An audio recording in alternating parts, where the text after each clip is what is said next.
So welcome back. We're getting ready to do our September mail call, so stay tuned and we'll be right back.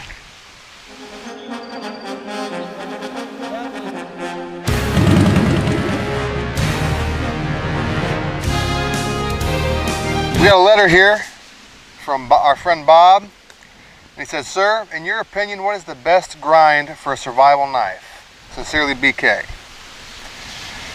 I have to say the best grind for a survival knife is a flat grind. Unlike a hollow grind, it's easy to maintain in the field. And while a scanty grind is great for bushcrafting, a flat grind does a little bit better with chopping. So if I'm going to take one knife with me, I'd go with a flat grind, like on the Condor Primitive Bush Knife series, made by Matt Graham. And it's just kind of an all-around grind that does a little bit of everything. I'm taking multiple knives, I'll take different grinds, but just for one, I take the flat grind. Thanks for your question, Bob. Thanks for watching. You ride free and you live free. All right, guys, welcome back. We're going to continue our September mail call series here real quick. I'm going to get these out of the way because I've just been kind of lazy about it. But the first one comes from Daryl, who lives out in Denver, Colorado.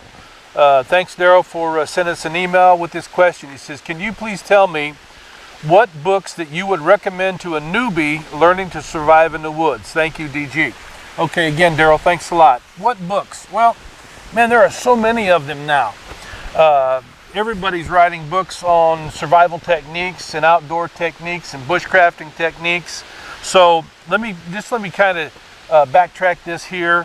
The first book that I ever read, I was 11 years old. I was just getting into the Boy Scouts, and it was recommended to me, and it was this book right here. It's the Book of Camping and Woodcraft by Horace Kephart. This particular one was written about 1910, I believe, something like that, 1906, and yeah, 1906. And man, it was like the outdoor Bible for many, many, many, many years. And even to today, some of our best bushcrafters and primitive survivalists, if you want to call them that, often quote this book.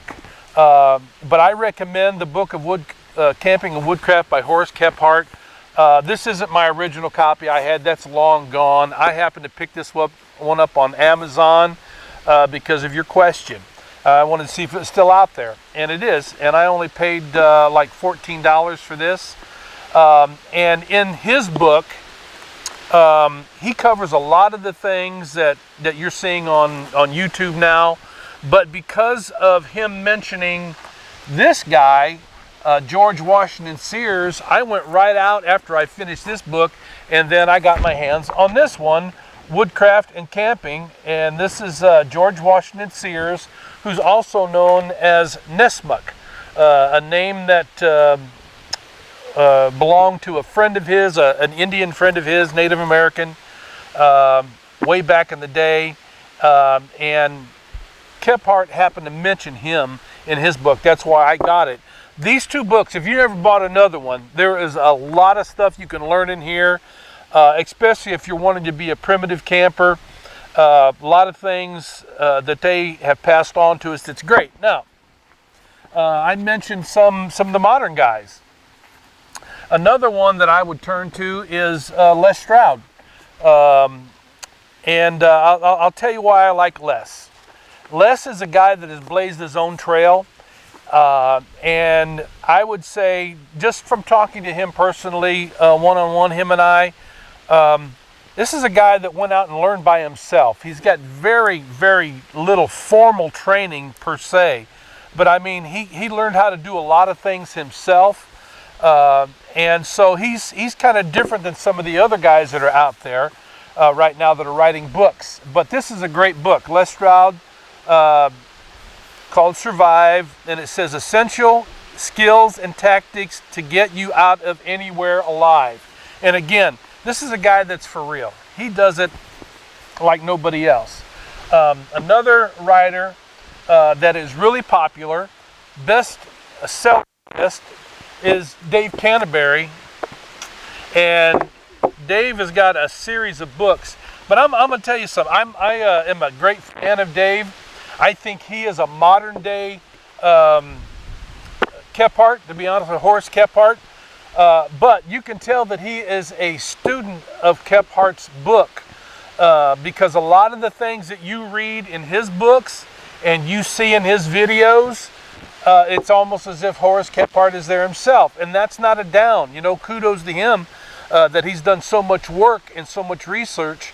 And, you know, if there was a guy that, if I had a couple guys that I could choose to be in a survival situation with, he's one of them that I would choose. The other one is Les Stroud, you know, to be honest with you. But his books are good also. But again, if you buy those books by Horace Kephart and Nessmuck, George Washington Sears, you're going to get a lot of information that you're going to find in here. But Dave's is updated. Now, there's a couple more books here by a modern day writer, and you can see all these tags that are in this book. This is called Extreme Wilderness Survival by Craig Caudill, who runs the Nature Alliance School down in Kentucky. And there is a lot of updated modern day perspectives to different survival situations, and he covers a lot of things in this book. This is a great complimentary book. And then he recently released this Ultimate Wilderness Gear. He takes out a lot of questions for newbies like you, and I recommend Craig's books hands down. You know, I mean, when you're talking about being an outdoorsman, you should have a library of books. Never stop learning, never stop reading, you know. So those are the 6 books that I would recommend. You know, start out with Horace Kephart's book, and then go to George Washington Sears, you know, and Les Stroud. Try out all these books. You won't be disappointed. Thank you very much for watching the video. If you like the videos, hit subscribe, because when you do, you're going to be entered into our monthly giveaways. Now, this coming month, I'll be giving, we're at the end of this month right now, October. I'll be giving away a copy of this book, Wilderness Survival, Extreme Wilderness Survival by Craig Caudill. And again, you can see how much I have tagged up this book. I've written through it. I don't buy books to give them away. They stay in my library. Maybe someday my son will get them. Who knows? But until next time, you ride free, you live free, and as always, you be safe.